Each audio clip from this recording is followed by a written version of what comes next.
You know, when we think of ancient civilizations, our minds usually jump to, say, the pyramids in Egypt or the Colosseum in Rome, right?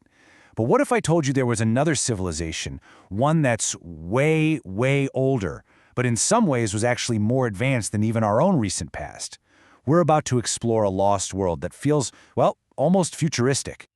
And look, that's not just some clickbaity hook to get you interested. It's the absolute core of the mystery we're unpacking. We are talking about a society that 4,500 years ago was building and engineering cities with a level of sophistication that some major capitals in Europe wouldn't even see until the 1800s. Seriously. All right, so let's put a name to it. This is the Indus Valley Civilization, or the IVC for short. Now, this was one of the three great cradles of human society, right up there with Mesopotamia and ancient Egypt. But here's the thing. While we've all heard stories about pharaohs and seen pictures of ziggurats, the IVC, it remains one of history's biggest, most fascinating enigmas.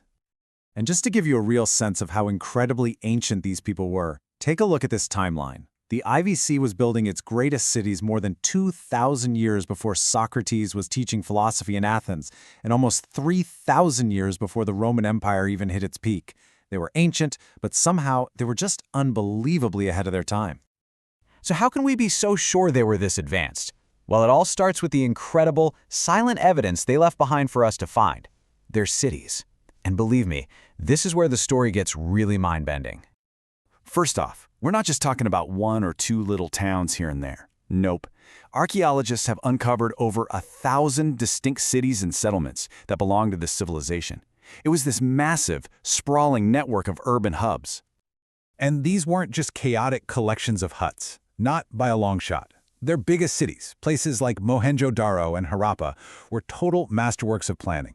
They were laid out on these perfect grid systems, and they used standardized baked bricks that were the exact same size across hundreds of miles. People were living in multi-story homes, many of them with their own private wells and bathrooms. And maybe most incredible of all, they had advanced covered sewer systems running through the entire city. I mean, just let that sink in for a second. The IVC built one of the world's very first and most sophisticated urban sanitation systems. They had covered drains running right under their streets, managing waste with an efficiency that a city like London wouldn't match for another 4,000 years. That shows a just stunning, almost modern understanding of public health and engineering. But here's the twist. For all the absolutely amazing things we've found in their cities, it's what we haven't found that creates one of the biggest puzzles in all of history. Okay, just look at this comparison. On the left side, you've got all the signs of a highly organized, complex civilization. But then you look at the right side, and you see everything that's just missing. I mean, think about it. In Egypt, you find giant pyramids. In Mesopotamia, you find grand palaces. In Rome, you can't walk 2 feet without tripping over a statue of an emperor. But in the Indus Valley, nothing. Not a single grand royal tomb, no giant monuments to specific leaders, no statues of kings or queens. It's bizarre. Which leads us to this really profound question. How do you organize 1,000 cities, standardize your economy, and build this incredibly complex infrastructure without any of the kings, pharaohs, or emperors we see in literally every other ancient civilization? Was it run by a council of priests or merchants? Was it a more equal society? The truth is, we just don't have the answer.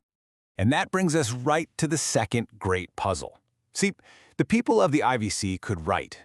They left behind this beautiful, complex script full of these elegant symbols that they carved into thousands of tiny stone seals. This script, this should be our key to understanding everything about them.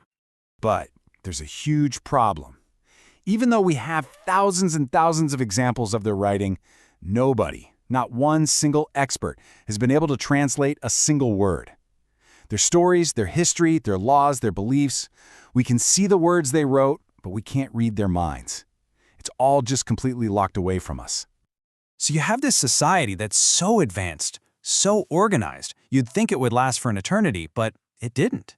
Around 1900 BCE, after centuries of thriving, it just started to fade away. And that leads us to the final, massive mystery. What on earth happened to them?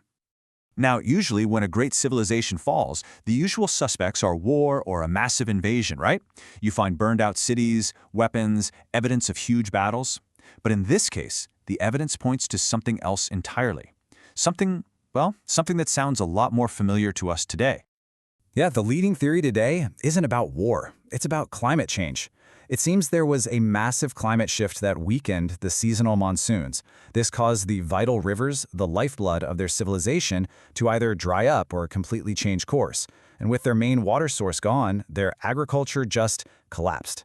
They couldn't feed their massive cities anymore, so people simply abandoned them and scattered into smaller villages.